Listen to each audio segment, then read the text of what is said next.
একজন মোটরসাইকেলের উপরে গবেষণা শুরু করে দিল কিভাবে পানি দিয়ে মোটরসাইকেল চলবে।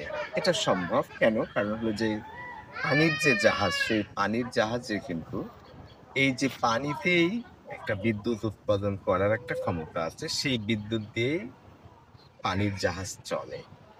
কিন্তু মোটরসাইকেলের ভেতরেও এমন কিছু যন্ত্র দেওয়া সম্ভব, যেটা পানির ট্যাঙ্কিতে পানি যদি থাকে, সেই পানিকে ব্যবহার করে মোটরসাইকেল চলতে পারে। এমনটা একজন ভেবে সে গবেষণা শুরু করে দিল।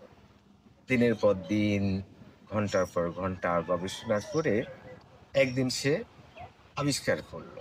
কিন্তু সমস্যা হলো, সে বোঝাবে কি করে যে তার পদ্ধতিতে মোটরসাইকেল করলে পানি দিয়ে চলবে? সে তো একটা সাধারণ মানুষ, তার পক্ষে ইনভেস্ট করার কথা না, সম্ভব না। তাহলে কি দাঁড়াবে? যারা তার কথা শুনবে তারা বুঝতে পারবে না। সূক্ষ্ম একটা জিনিস থাকে যেকোনো গবেষণার ক্ষেত্রে। আর আমি বলেছি যে ৮০% এর বেশি কিছু হলে না মানুষের টাওয়ারে ধরা পড়ে না। উপর দিয়ে চলে যায়, বুঝতে পারে না। তাহলে কোনো কিছুই যদি অতিরিক্ত কেউ জেনে ফেলে, বুঝে ফেলে, তখন সেটা সে ব্যবহার করতে পারে না। কারণ যাদেরকে নিয়ে ব্যবহার করবে তারা সেটা বুঝবে না, মেনে নিবে না। একইভাবে শেয়ার বাজারেও আমি একই জিনিসই করেছি। যখন আমি দেখছি ৳২৫ শেয়ার আমি ৬ মাস ধরে দেখে ৳৩৩৮.৭০ বেচলাম। তো অনেক মানুষকে বলেছি যে আমি বাই সেল দেখে বুঝতে পারি যে শেয়ারটা কমবে নাকি বাড়বে। অনেকের শরণাপন্ন হয়েছে, একটা ফান্ড দরকার। সে ফান্ডটা কিন্তু তার কাছেই থাকবে, তার ব্যাংকেই থাকবে। মিনিমাম ৫ কোটি। তাহলে ডাবল হবে। কেন অল্প টাকায় করা অসুবিধা? একটা প্রধান কারণ হলো যে সবাই নাকে তেল দিয়ে ঘুমাবে, কিন্তু আমি ঘুমাতে পারবো না। কিরকম? সেটা হলো যে ৪ ঘন্টা শেয়ার বাজারে বাই সেলটা দেখে স্ক্রিনশট নিতে হবে ২-৪ মিনিট পর, পর। পরীক্ষার হল যেমন, শেয়ার মার্কেটের সময়টাও ওই একই জিনিস। তাহলে ৪ ঘন্টা লেগে থাকতে হবে। আবার যে স্ক্রিনশট ১০০-২০০ নিলাম, সেটা আবার বাসায় ওটাকে আবার একটু ভেরিফাই করতে হবে। কিছু টেকনিক আছে, সেই টেকনিকগুলো আমি দীর্ঘ সময় গবেষণা করে বের করেছি। তাতে যেকোনো অ্যামাউন্ট দ্বিগুণ করা যাবে। তবে ৫ কোটির নিচে হলে সময় অনেক ধরনের ঝামেলা আছে। কিছু টেকনিকের ব্যাপার আছে, কিছু কৌশলের ব্যাপার আছে।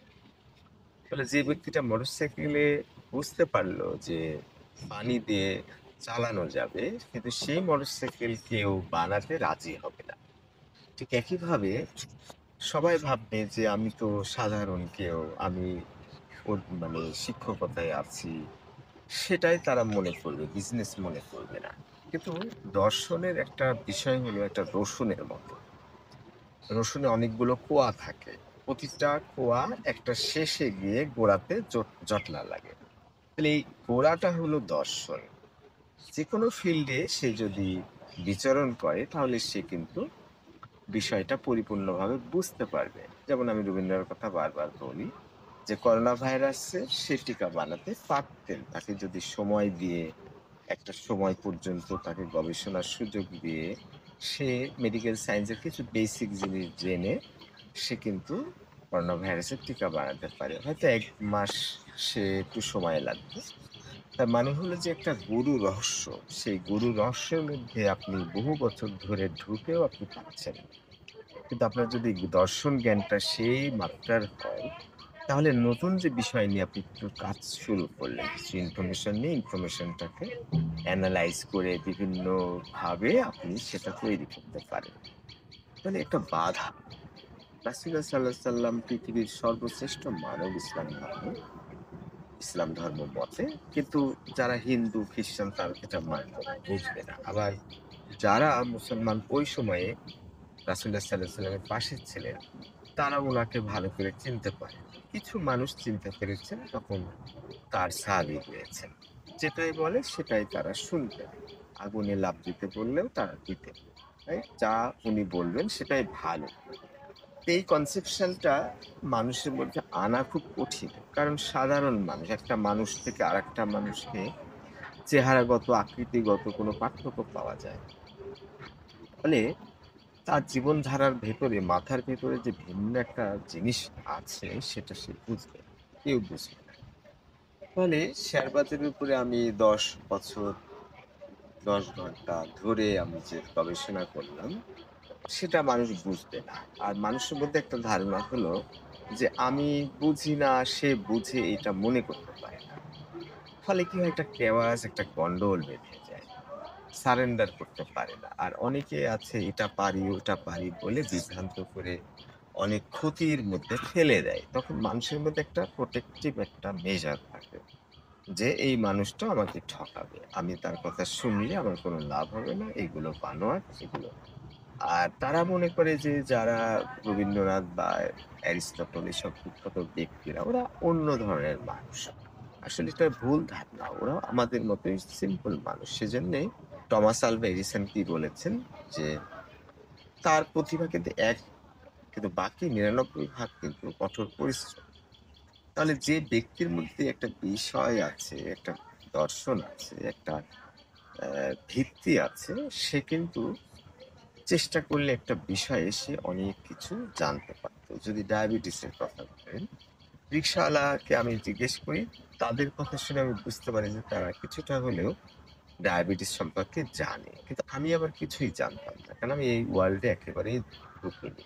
যখন আমার ডায়াবেটিস ধরা পড়ল, তখন আমি গবেষণা করে মনে হলো যে ওয়ার্ল্ডের খুব কম মানুষই আছে যারা ডায়াবেটিস সম্পর্কে সবথেকে বিজ্ঞ। আমি হয়তো তাদের মধ্যে একজন। কারণ আমি অনেক বছর ধরে ৭ বার ৮ বার করে ব্লাড টেস্ট করে, এটা খেয়ে, ওটা খেয়ে, ব্যায়াম করে হাজারভাবে আমি এটা পরীক্ষা করেছি, গবেষণা করেছি। তাহলে ওই রিক্শাওয়ালাও কিন্তু ডায়াবেটিস সম্পর্কে জানতো। শুধু আমিই জানতাম না। কিন্তু দেখুন আমি চেষ্টা করলাম, তখন আমি এমন কিছু জানলাম যে বিশ্বে একটা অন্যতম বলতে পারেন। আমি যেকোনো মানুষের সাথে একটা প্রতিযোগিতায় যেতে পারি। কিন্তু ওইটা আমি যখন সাজেশন দিব কাউকে, তখন সে মানবে না। কেন মানবে না? কারণ প্রকৃত যে রহস্য উদ্ঘাটন করে, সেই রহস্য বোঝার মতো ক্ষমতা সাধারণ মানুষের থাকে না, বোঝানো যায় না। একটা ধরেন মাঠ, সেই মাঠে একটা এরকম উঁচু, এরকম বড় ছাদওয়ালা ফাঁকা এই অংশটা একটা ঘর। এখন জিনিসটা হলো যে আমেরিকার একটা খেলা। অনেকগুলো হাঁস চড়বে চারিদিকে, আর তার পোষা একটা কুকুর ওই মাঠে ঘুরবে। তাহলে মাঠে যদি ঘুরে, তাহলে একটা মিনিমাম ডিস্টেন্স কিন্তু হাঁস বজায় রাখবে। এখন ও যদি ওকে তাড়ে, তাহলে কিন্তু ও মাঠটা তো খোলা, হাঁসগুলো পালিয়ে যাবে। তার মানে এমনভাবে হাঁটবে, এমনভাবে চলবে, এমন কিছু করবে, হাঁস বুঝতে পারবে যে কুকুর আমাদেরকে খাবে না, আমাদেরকে অ্যাটাক করবে না। কিন্তু কুকুরের দিশ চলাফেরার সাথে তাদের একটু সরবে, হাঁস একটু সরছে। ও এমনভাবে চলছে, হাঁস একটু সরছে। এই করতে, করতে ফুস করে হাঁসগুলো ওই ঘরের মধ্যে যখন ঢুকে যাবে, তখন দেখা হবে কত সময় এই কাজটা কুকুরটা করলো। আবার আরেকটা কুকুর আসলো, আরেকজনের, সে আবার ঘুরতে, ঘুরতে, ঘুরতে, ঘুরতে হাঁসটা ওই ঘরের মধ্যে ঢুকে গেল। যে সবথেকে কম সময়ে ঢুকাতে পারবে সেই কুকুরই হলো উইনার। তার মানে তার যে ট্রেনার, তার মালিক, সেই বাড়ির সে, আর সে জিতে যাবে। তাহলে বিষয়টা হলো যে এত সূক্ষ্ম, এই সূক্ষ্ম জিনিসটা যদি আপনি কোরআনে তাকান, তাহলে দেখেন যে সূরা বাকারাতে বলা হচ্ছে যে একটা গাভীর কথা বলা হচ্ছে। এভাবে চলতে, চলতে একসময় বলা হচ্ছে যে, যে গাভীটা কোনো ষাঁড়ের কাছে যায়নি। তার মানে তার যৌন সম্পর্ক কোনো সে গরুর সাথে হয়নি। তো এই ব্যক্তিটার সাথে ওই সম্পর্কের তেমন একটা লিঙ্ক আমাদের চোখে ধরা পড়বে না। কিন্তু একটা লিঙ্ক আছে। তাহলে একটা গাভী ভার্জিন যদি হয়, তার যে আচরণ, আর একটা গাভী যার